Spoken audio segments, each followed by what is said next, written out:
राज्य रे matric result के नहीं जारी है गोटे बड़ सूचना। ई ताकि प्रकाश पाइबार के जो मैट्रिक रिजल्ट ई ताके नहीं बोर्ड पक्षर जारी है गोटे नुआ निष्पत्ति केन ताकि रिजल्ट बाहरबा आर केन वेबसाइट रे आपन पहला रिजल्ट देखिपारे। आज आम पूरा डिटेल जानमा वीडियो के निहाती भाव लास्ट तक देखूँ। आपण मैंने जानते गला 19 तारीख रु मूल होता खाता देखा। राज्य में 20,000 शिक्षक शिक्षयित्री खाता देखा काम रे नियोजित थिले। तेबे मे मासर पहला सप्ताह सुधा मैट्रिक परीक्षा फल प्रकाश पावा बोली बोर्ड तरफ सूचना मिली। मैट्रिक परीक्षार शेष दिन रे तृतीय भाषा विषय परीक्षा देते परीक्षार्थी। तेबे गला फेब्रुआरी 21 तारीख रु राज्य में 3,133टा परीक्षा केन्द्र में परीक्षा मूल होता।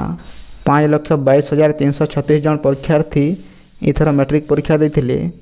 इहादे जेनटा कि बोर्ड तरफ सूचना अनुसार आसबार मे मासर पहला सप्ताह सुधा मैट्रिक रिजल्ट प्रकाश पाई। आरु आपण माने केन वेबसाइट रे पहला रिजल्ट देखिपारे सेटा रिजल्ट बाहर गोटे दिन आगु जना पड़ जा केन वेबसाइट रे रिजल्ट आसबा जी।